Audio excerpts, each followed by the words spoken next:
ನಮಸ್ಕಾರ ಸ್ನೇಹಿತರೆ, ಇವತ್ತು ನಾನು ಮಾತಾಡ್ತಿರೋ topic who is the king of jungle. ಏನಬಿ ಈ ವಿಚಾರ ಎಲ್ರಿಗೂ ಗೊತ್ತು, ಈವನ್ ಮಕ್ಕಳಿಗೂ ಗೊತ್ತು, ನೀನೇನು ಹೊಸದು ಹೇಳ್ತಿರೋದು ಅಂತ.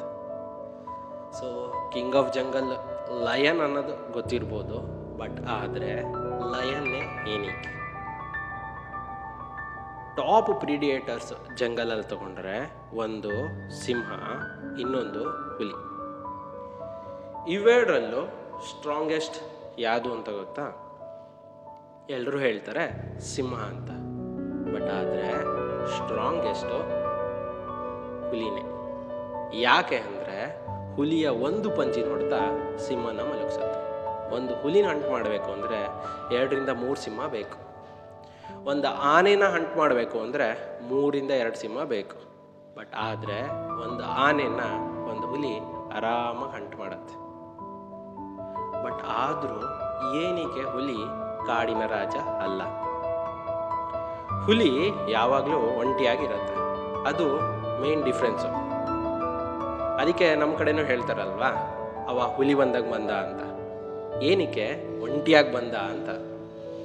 ಸಿಂಹ ಗುಂಪಲ್ಲಿರುತ್ತೆ, ತನ್ನವ್ರ ಜೊತೆ ಇರುತ್ತೆ. ಅಂದರೆ ಹುಲಿ ಒಂಟಿಯಾಗಿರೋಕ್ಕೆ ಇಷ್ಟಪಡತ್ತೆ ಹೊರತು ತನ್ನವ್ರ ಜೊತೆ ಇರೋಕ್ಕೆ ಇಷ್ಟಪಡೋದಿಲ್ಲ. ಸೊ ಹಾಗಾಗಿ ಏನಾಗ್ತಿದೆ ಅಂತ ಅಂದರೆ, ಸೊ ಥ್ರೆಟ್ ಬಂತು ಅಂತ ಅಂದರೆ ಹುಲಿ ಇಂಡಿವಿಜುವಲಾಗಿ ಫೈಟ್ ಮಾಡುತ್ತೆ, ಸಿಂಹ ಗುಂಪಲ್ಲಿ ಫೈಟ್ ಮಾಡುತ್ತೆ. ಸೊ ಹಾಗಾಗಿ ಚಾನ್ಸಸ್ ಆಫ್ ಸರ್ವೈವಲ್ ರೇಟು ಸಿಂಹ ಜಾಸ್ತಿ ಇರುತ್ತೆ, ಹುಲಿದು ಕಮ್ಮಿ ಇರುತ್ತೆ.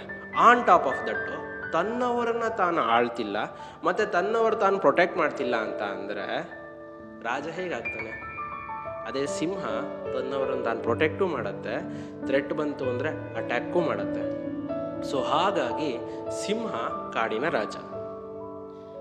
ಇದರೊಳಗಡೆ ಮೈಂಡ್ ಸೆಟ್ಟಿನ ವಿಚಾರ ತೊಗೊಂಡ್ರೆ, ನಮ್ಮವ್ರನ್ನ ನಾವು ಪ್ರೀತಿಸ್ಲಿಲ್ಲ ಅಂದರೆ, ನಮ್ಮವ್ರನ್ನ ನಾವು ನಂಬಲಿಲ್ಲ ಅಂದರೆ ಯಾರು ನಂಬ್ತಾರೆ? ಇನ್ನೂ ಒಂದು ಹೆಜ್ಜೆ ಮುಂದೆ ಹೋಗೋಣ. ನಮ್ಮನ್ನು ನಾವು ಪ್ರೀತಿಸ್ಲಿಲ್ಲ ಅಂದರೆ, ನಮ್ಮನ್ನು ನಾವು ನಂಬಲಿಲ್ಲ ಅಂದರೆ ಯಾರು ನಂಬ್ತಾರೆ?